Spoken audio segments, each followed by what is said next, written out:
Bonjour, que la paix et la grâce de Dieu vous soient accordées. Dans une lettre qu'Ellen White écrit à John Harvey Kellogg le 16 mars 1903, nous lisons ceci.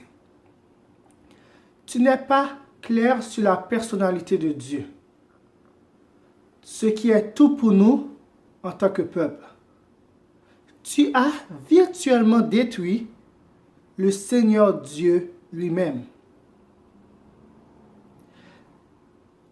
Pourquoi Ellen White a dit que Kellogg n'était pas clair sur la personnalité de Dieu? Qu'est-ce qui est arrivé de la théologie de Kellogg pour que ce dernier puisse arriver à détruire virtuellement le Seigneur Dieu lui-même? Est-ce que l'histoire nous rapporte quelque chose qui peut nous aider à recouvrir la lumière sur ce sujet? Avant de voir qu'est-ce qui s'était passé de la théologie de Kellogg, nous voulons savoir qui était Kellogg. Kellogg était un éminent docteur adventiste. Il avait embrassé l'œuvre de la réforme sanitaire et avait trouvé l'appui d'Ellen White. Nous pouvons lire ceci dans General Conference Bulletin, le 12 avril 1901, paragraphe 8. L'évangile de Jésus-Christ inclut l'œuvre de secourir les malades. Lorsque j'ai entendu que Dr. Kellogg avait embrassé l'œuvre missionnaire médicale, je l'ai encouragé avec le cœur et l'âme, car je savais que c'est uniquement par cette œuvre que le préjudice qui existe dans le monde à l'égard de notre foi s'effondrera. La servante du Seigneur a même voulu que le peuple de Dieu puisse écouter la voix de Kellogg concernant la question de la réforme sanitaire. Elle dit, et nous lisons, « Dr. Kellogg, l'œil du Seigneur est sur vous. La lumière donnée par Dieu est qu'il y a des dangers que vous devez éviter. L'œuvre de Dieu doit être accomplie en de nombreuses directions. Votre voix ainsi que celle de vos médecins associés doit être entendue dans nos camp meetings. Vous devez donner des leçons sur la réforme sanitaire, sur la nécessité de prévenir la maladie. » Ellen White a même aussi appelé aux pasteurs d'embrasser l'œuvre de la réforme sanitaire que Kellogg avait aussi embrassée. Nous lisons dans The Review and Herald, le 7 janvier 1902, paragraphe 7, ce qui suit. Nous devrions à présent entrer en ligne avec les principes de la réforme sanitaire.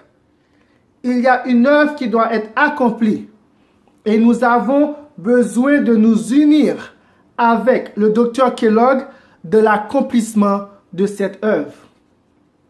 Malheureusement, les pasteurs n'ont pas suivi Kellogg de la rapidité que ce dernier voulait.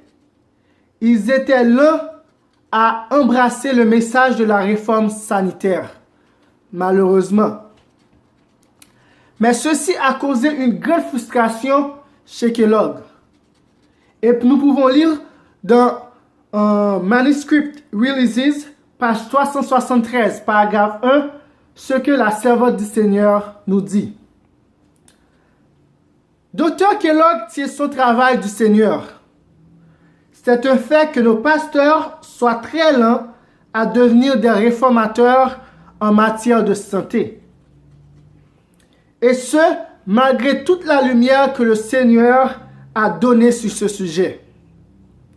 C'est la raison pour laquelle Dr. Kellogg perdit confiance en eux. Leur lente progression de la réforme sanitaire créa en lui un esprit de critique.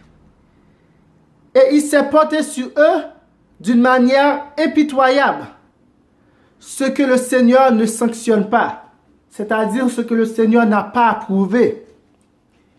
Il a dévalorisé le ministère pastoral et dans son estime et ses idées, il a placé l'œuvre missionnaire médicale au-dessus du ministère. Kellogg a voulu séparer l'œuvre médicale de l'œuvre pastorale. Et la servante du Seigneur nous a dit que cela ne devrait pas être fait. Malheureusement, aujourd'hui, on voit qu'on est en train de prêcher le message du troisième ange, le message des trois anges, mais on oublie et on met de côté le message de la réforme sanitaire. Ces deux œuvres doivent marcher côte à côte, main dans la main. L'œuvre médicale doit être le bras droit du message des trois anges. Et ainsi, Kellogg était devenu très frustré. Au début du 20e siècle, le sanatorium de Battle Creek fut complètement détruit par le feu. Kellogg décida alors d'écrire un livre pour pouvoir ramasser des fonds pour la reconstruction du sanatorium. Il écrivit un livre intitulé The Living Temple, le temple vivant.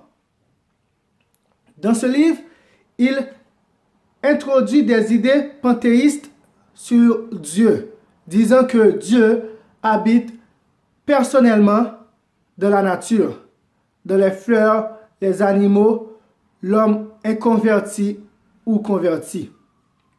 Le livre reçut un mauvais accueil dans la dénomination adventiste du 7e jour. Il fut sévèrement critiqué par les dirigeants et par la servante du Seigneur.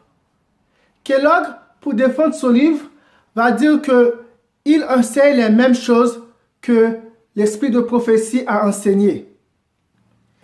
Il écrivit alors à J.I. Butler le 30 décembre 1903 et il dit ceci: « Ce n'est pas moi qui suis à l'origine de l'idée que je défends quant à la présence de Dieu partout et en toutes choses, tel un agent manifesté dans toutes les œuvres de la nature. » Kellogg allait défendre son livre en disant que Ellen White enseignait la même chose que lui. Il va écrire à Prescott, W.W. Prescott, en citant des références, démontrant qu'il a dit la même chose que la servante du Seigneur. Il a cité ces références-là. La page 161 de Desire of Ages, où Jésus-Christ, page 142 et 143. La page 205 du premier volume de Testimonies for the Church. La page 33 de Special Testimonies on Education. Ainsi que les pages 52 et 161 de Christian Temperance. Il cita toutes ces références pour soutenir ces citations. Mais la servante du Seigneur va dire que les pensées de Kellogg n'ont pas de fondation dans ses écrits. Elle écrivit dans Special Testimonies Series B, number 2, pages 53 et 54, ce qui suit. Je suis contraint de m'opposer à l'assertion que les enseignements du Living Temple peuvent être soutenus par des passages de mes écrits. Il se peut qu'il y ait dans ce livre des expressions et des sentiments qui soient en harmonie avec mes écrits. Et il se peut qu'il y ait dans mes écrits de nombreuses déclarations qui, tirées de leur contexte et interprétées d'après l'esprit de l'auteur du Living Temple, pourraient sembler être en harmonie avec les enseignements de ce livre. Cela pourrait donner un soutien apparent à l'assertion que les sentiments du Living Temple sont en harmonie avec mes écrits. Mais à Dieu ne plaise que ce sentiment ne prévale.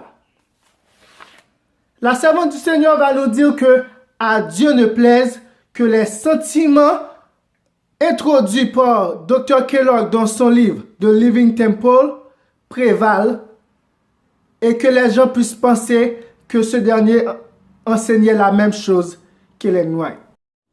D'autre part, dans Special Testimonies Series B, en number 7, page 60, elle va dire: la nuit dernière, je n'ai pas pu dormir.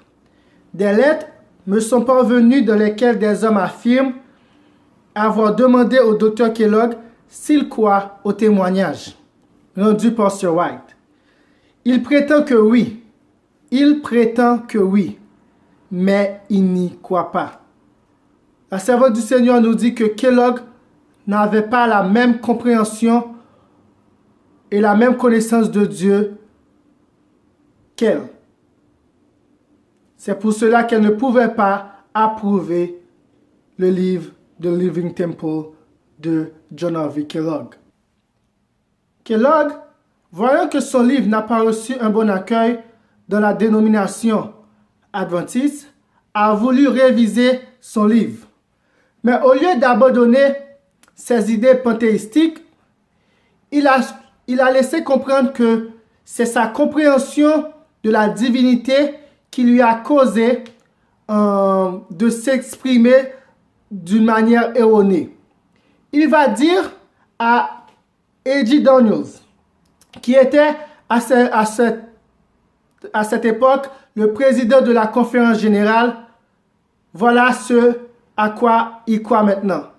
Ce dernier, A.J. Daniels, va écrire à Willie White les nouvelles croyances de Kellogg. Dans une lettre de A.J. Daniels à Willie White, écrit le 29 octobre 1903, on lit ce qui suit. Il, c'est-à-dire Dr. Kellogg, déclara ensuite que ses anciennes vues concernant la Trinité l'avaient empêché de faire une déclaration absolument claire et correcte.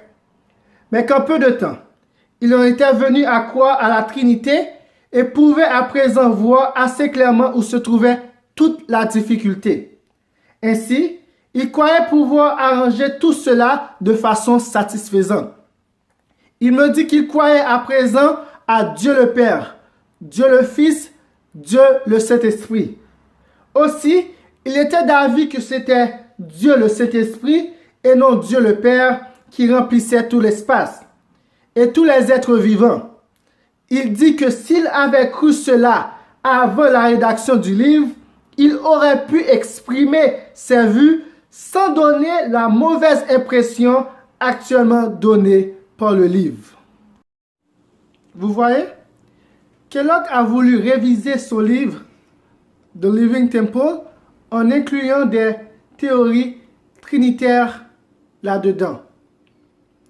Mais bien qu'il a réussi à réviser son livre d'une manière ou d'une autre, que je ne vais pas entrer dans l'histoire maintenant, l'Esprit de prophétie nous dit, dans Message choisi, volume 1, page 233, ce qui suit concernant la révision du livre de Living Temple. Je cite, « On dira que l'ouvrage Living Temple a été révisé, mais le Seigneur m'a montré que l'auteur n'a pas changé et qu'il ne peut y avoir d'harmonie entre lui et les prédicateurs de l'Évangile aussi longtemps qu'il s'attache à ses idées actuelles.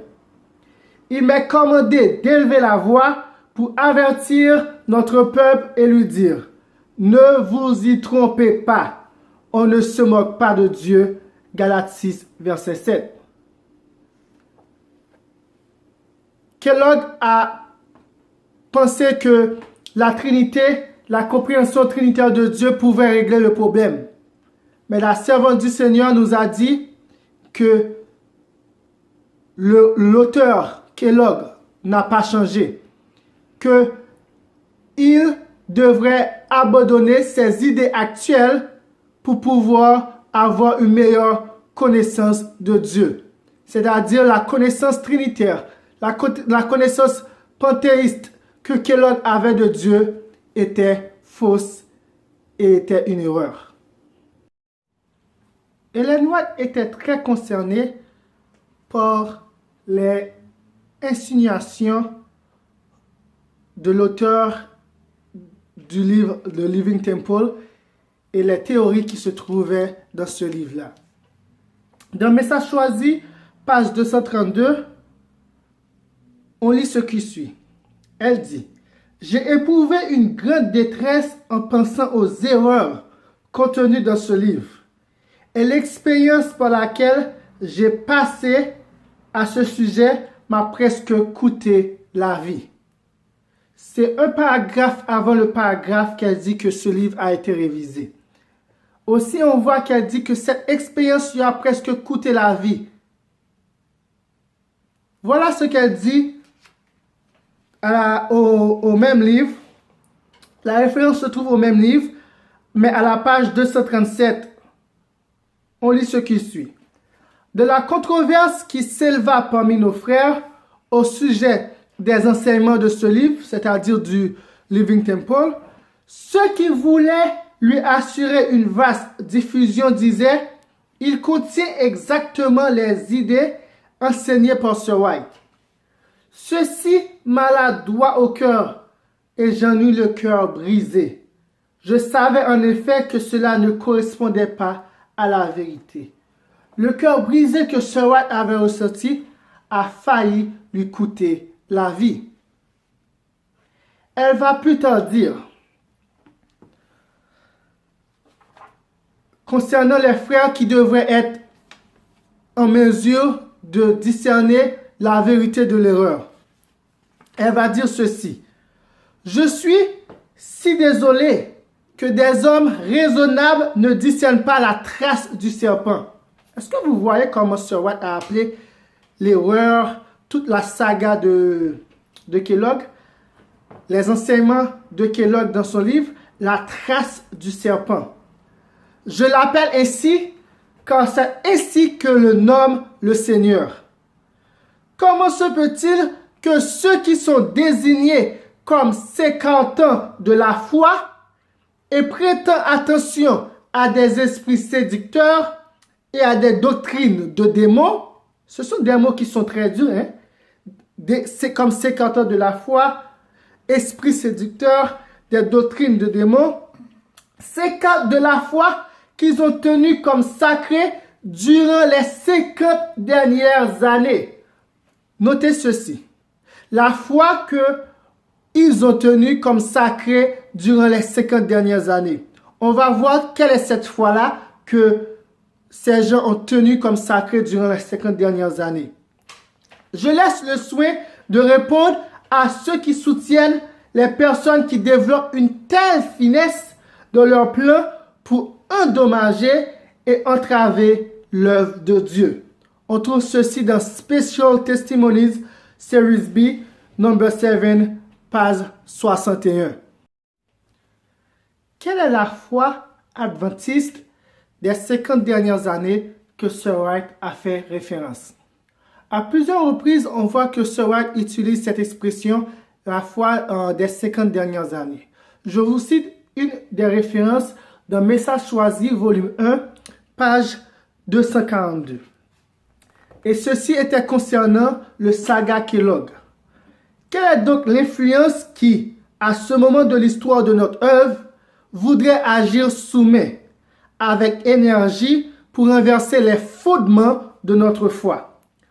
Fondements posés au début de notre œuvre par une étude de la parole conduite avec prière et par des révélations. Notez ceci, les fondements de notre foi qui ont été posés ont été posés par une étude de la parole conduite avec prière et par des révélations. Elle continue pour dire, c'est sur ce fondement que nous avons construit pendant les 50 années qui viennent de s'écouler. C'est sur ce fondement qui a été construit par la prière et par la révélation et par une étude de la parole de Dieu, que nous, c'est-à-dire les adventistes, la dénomination adventiste, avons construit pendant les 50 années qui viennent de s'écouler. Cela vous étonne-t-il si cela vous étonne-t-il si j'ai quelque chose à dire quand je vois quelqu'un commencer à déplacer les piliers de notre foi? Il me faut obéir à l'ordre, aborde-le.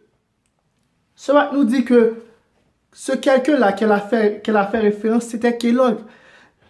Toutes les théories de Kellogg, panthéiste, sa compréhension trinitaire de Dieu, étaient en train de déplacer les bornes des piliers de notre foi. C'est important, les amis, chers frères et sœurs, de comprendre cela. Quelle était la foi adventiste des 50 dernières années? Si elle était en train de déplacer les fondements de la foi adventiste et que Kellogg était arrivé à avoir une compréhension trinitaire de Dieu, on peut faire la conclusion que il semble que la foi adventiste des 50 dernières années était différente de celle de Kellogg. Elle n'était pas une foi trinitaire. En 1872, il fut publié une déclaration des principes fondamentaux enseignés et pratiqués par les adventistes du 7e jour. Le premier article nous est dit: il y a un seul Dieu, personnel, être spirituel, le créateur de toutes choses, omnipotent, omniscient, éternel, de sagesse infinie, saint, juste, bon, véritable et miséricordieux, qui ne connaît l'ombre de changement et qui est partout présent par son représentant, l'Esprit Saint. Psaume 139, verset 7. Et le deuxième article nous dit: il y a un seul Seigneur Jésus-Christ, le Fils du Père éternel, par qui il créa toutes choses et par lequel elles consistent. C'était la foi des adventistes du 7e jour des 50 dernières années que Sir White a fait référence.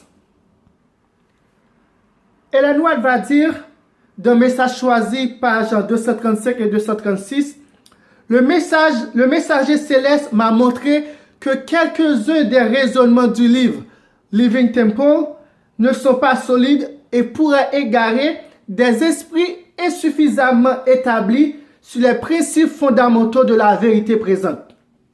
Ils introduisent de pures spéculations au sujet de la personnalité de Dieu et de son omniprésence.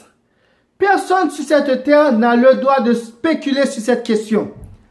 Plus l'on discutera des théories fantaisistes, moins on connaîtra Dieu et la vérité qui sanctifie l'âme. Encore, message choisi, c'est le chapitre 25, pages 235 et 236. C'est la raison pour laquelle la servante du Seigneur va dire de la première citation qu'on avait citée au début, elle va dire à Kellogg: tu n'es pas vraiment clair sur la personnalité de Dieu, qui est tout pour nous en tant que peuple, en tant que dénomination adventiste, en tant que peuple de Dieu.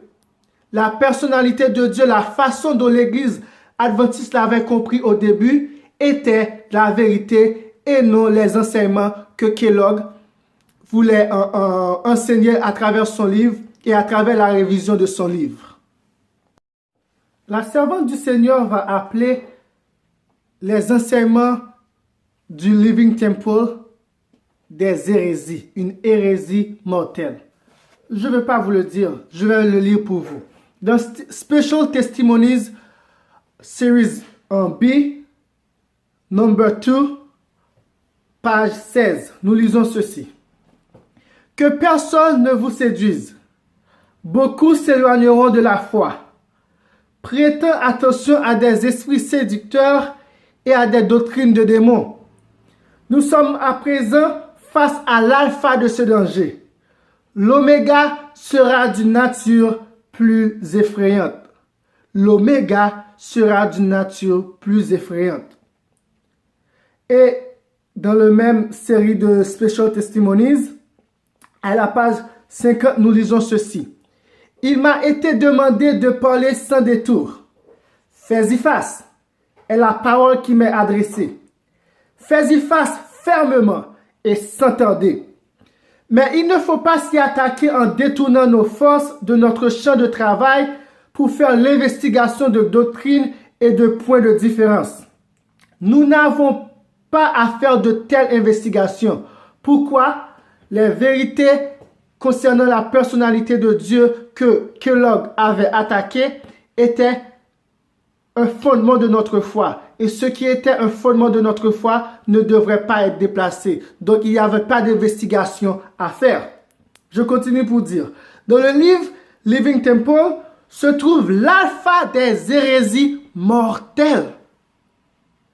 L'oméga suivra et sera reçu de ceux qui ne veulent pas tenir compte de l'avertissement donné par Dieu. Je vais relire cette phrase.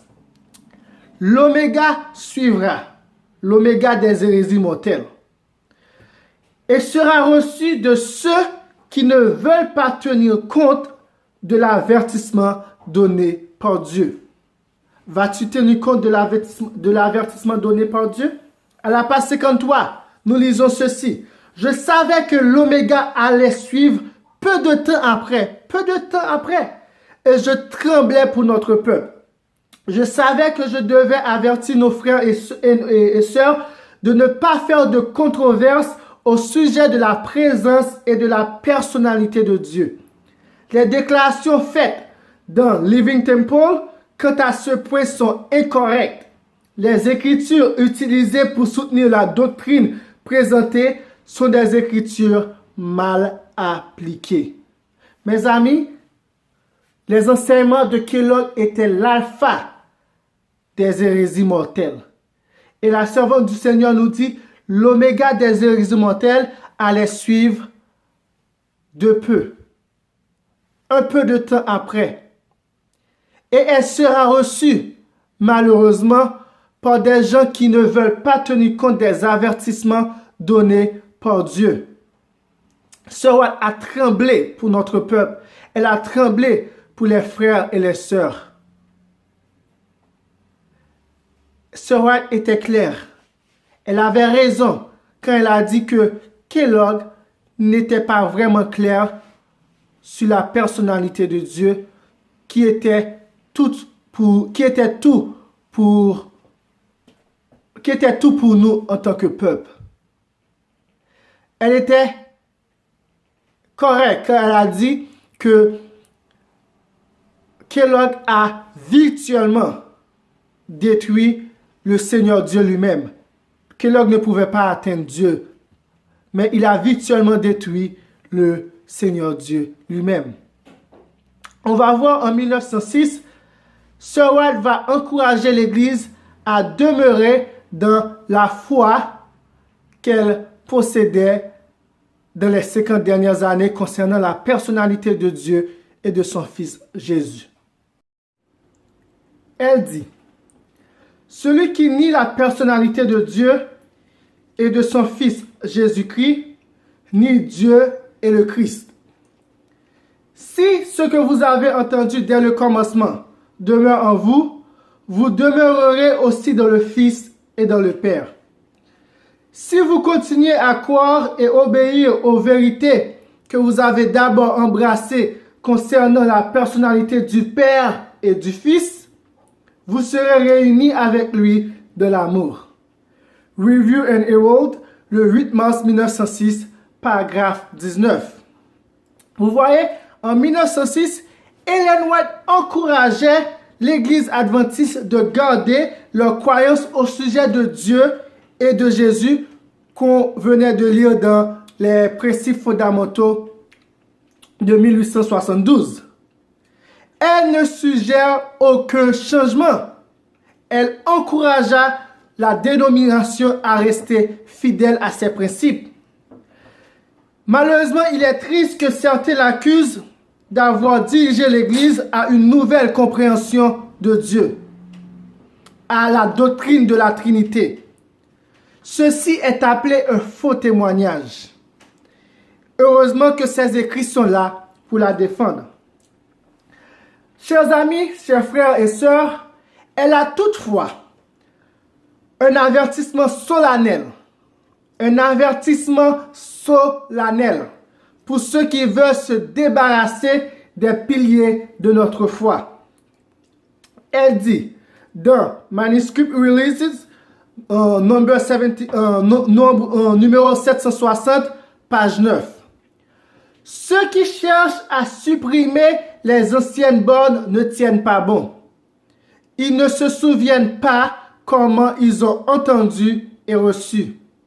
Ceux qui essayent d'introduire des théories qui supprimeraient les piliers de notre foi concernant le sanctuaire ou concernant la personnalité de Dieu ou du Christ agissent comme des aveugles. Ils cherchent à introduire des incertitudes et à envoyer le peuple de Dieu à la dérive sans une encre. Cette citation est merveilleuse. Quand beaucoup de gens disent que Osirwat n'a jamais parlé à ce sujet, elle en a parlé. Et elle a donné un avertissement solennel. Elle va dire qu'on doit garder la foi des 50 dernières années, qu'on ne doit pas déplacer les fondements de notre foi, les piliers de notre foi. Et les piliers de notre foi, elle a inclus le sanctuaire et elle a aussi inclus la personnalité de Dieu et de Jésus-Christ telle qu'elle a été comprise par la dénomination adventiste en 1872 jusqu'à 1931. Elle va aussi nous donner cet avertissement prophétique. On lit dans Message choisi, volume 1, pages 238 et 239, ce qui suit. L'ennemi des âmes, c'est-à-dire Satan, a cherché à introduire la supposition selon laquelle une grande réforme doit avoir lieu parmi les adventistes du 7e jour. Cette réforme devrait consister à renoncer aux doctrines qui constituent les piliers de notre foi et entreprendre un travail de réorganisation. Vous voyez, Satan va chercher à introduire une supposition que l'œuvre, nos principes fondamentaux doivent être réformés et doivent être renoncés. Nos doctrines qui ont fondé l'œuvre adventiste dès le début. Et continue pour dire ceci. Si une telle réforme avait lieu, qu'est-ce qui s'en suivrait? Les principes de vérité que Dieu, de sa sagesse, a donné à l'Église du reste seraient rejetés. Notre religion subirait un changement. Les principes fondamentaux qui ont soutenu l'œuvre pendant les 50 dernières années seraient tenus pour autant d'erreurs. Nous venons de voir qu'elle avait encouragé, elle avait exhorté la dénomination adventiste à garder les principes fondamentaux des 50 dernières années. Maintenant, Satan va essayer et va chercher à insinuer, à introduire qu'une réforme devrait être faite et que nos principes fondamentaux des 50 dernières années, du moment que Ellen White parlait, devraient être abandonnés. Des livres seraient tenus pour autant d'erreurs. C'est ce qu'elle nous dit. Une nouvelle organisation serait établie. Des livres de notes différents seraient écrits. On introduirait un système de philosophie intellectuelle. Les fondateurs de ce système se rendraient dans les villes pour y accomplir une œuvre magnifique. Il va sans dire que le sabbat serait peu respecté, tout comme le Dieu qui l'a établi. Ce nouveau mouvement ne tolérerait aucune opposition.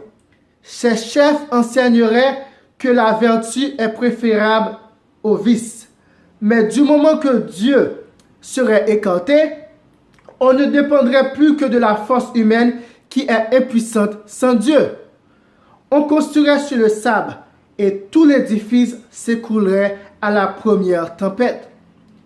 Qui a l'autorité nécessaire pour inaugurer un tel mouvement? Nous avons nos Bibles. Nous avons notre expérience, attestée par l'action miraculeuse du Saint-Esprit.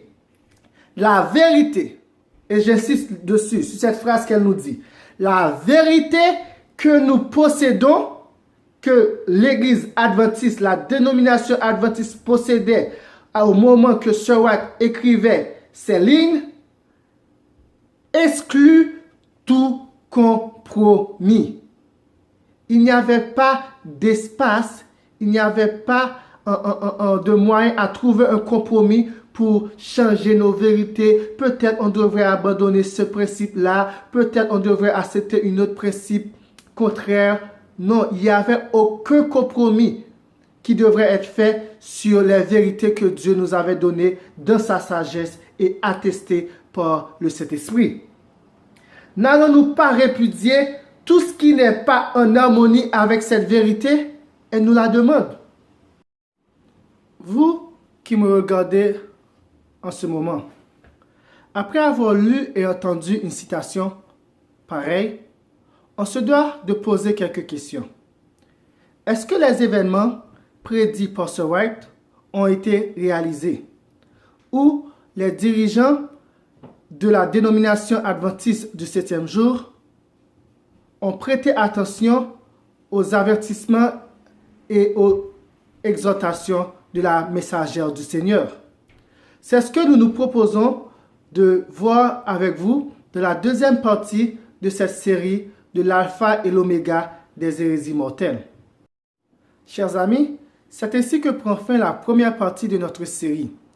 Nous vous remercions d'avoir été avec nous, de nous avoir accordé une partie de votre temps pour nous écouter. Que la paix et la grâce de Dieu soient avec vous tous. Maranatha, Maranatha, Christ revient.